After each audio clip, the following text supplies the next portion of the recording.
Right now, someone with $100,000 is about to make the wrong decision with it.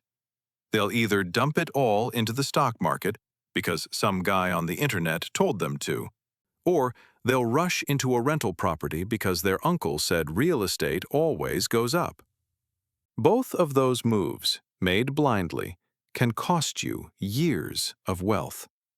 So before you do anything with your $100,000, watch this. Because the real question isn't whether stocks or real estate is better. It's which one is better for you. This is one of the most heated debates in personal finance, and most people get it wrong. Not because they're dumb, but because they only look at one side of the equation. They either love the stock market or they're obsessed with rental properties, and they ignore everything that doesn't fit their bias. Today, we're going to take $100,000 and put it to work in both scenarios, side by side, with real numbers. And by the end, you'll know exactly which one makes more sense for your money, your lifestyle, and your goals.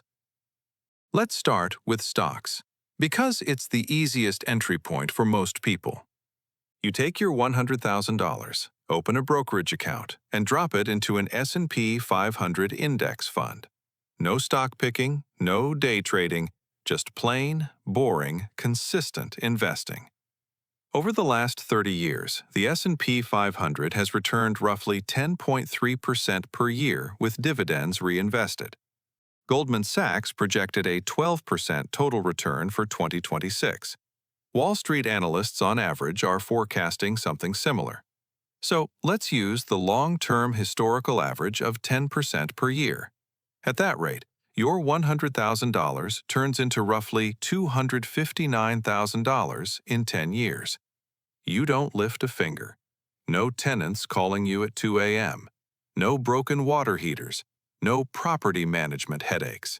You literally do nothing, and your money more than doubles. And here's the part nobody talks about enough: liquidity. If an emergency hits, you can sell your stocks within minutes and have cash in your account within a day or two. You can also invest inside a Roth IRA or a traditional IRA and get serious tax advantages. Now, here's the honest downside. The stock market can be a roller coaster. In 2022, the S&P 500 dropped over 18%. In 2008, it crashed nearly 37%. If you panic and sell during a downturn, you lock in those losses. The market rewards patience, and it punishes emotion. That's the trade-off. Now let's flip to real estate. Same $100,000. But here, you don't just buy $100,000 worth of property. You use leverage. That's the word that changes everything. You take your $100,000 as a 20% down payment and buy a $500,000 rental property. The bank puts up the other $400,000. You now control $500,000 in real estate with the same cash that would have just sat inside an index fund. The median home price in the U.S. right now hovers around $400,000. So with $100,000 down, you're right in the sweet spot for a solid single-family rental in a good market. Let's say the property appreciates at a conservative 3% per year. That's $15,000 in year one. Not on your $100,000, but on the full $500,000. That's a 15% return on your actual cash invested just from appreciation alone. Leverage is doing the heavy lifting. But it doesn't stop there. You've got rental income. Let's say you collect $2,800 a month in rent. Your mortgage payment, including taxes and insurance, comes to about $2,200. That leaves $600 per month in cash flow, or $7,200 a year. That's a 7.2% cash-on-cash return on top of your appreciation. And then there's the tax game. Real estate gives you something stocks simply cannot: depreciation. Even though your property is going up in value, The IRS lets you write off a portion of it every year as if it were losing value. On a $500,000 property, the building portion, let's say $400,000, gets depreciated over 27.5 years. That's roughly $14,500 per year in paper losses you can use to offset your rental income.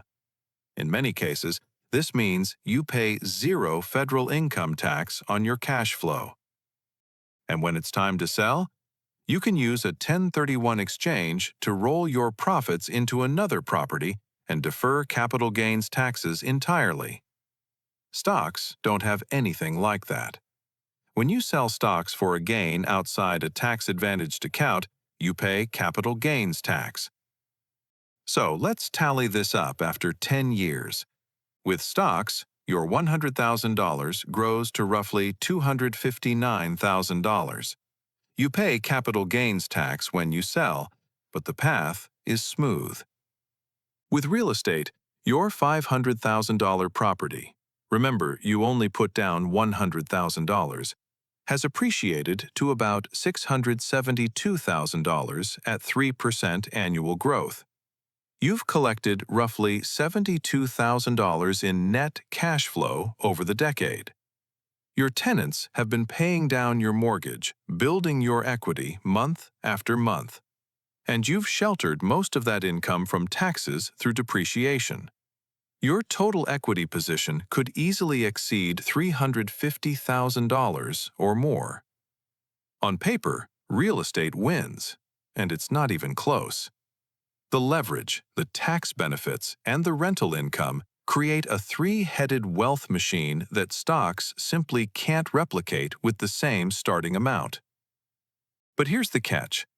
Real estate is not passive. It takes work. You're dealing with tenants, repairs, vacancies, property managers, insurance claims, and market risk tied to one specific location. Your money is locked up. You can't just click sell and walk away.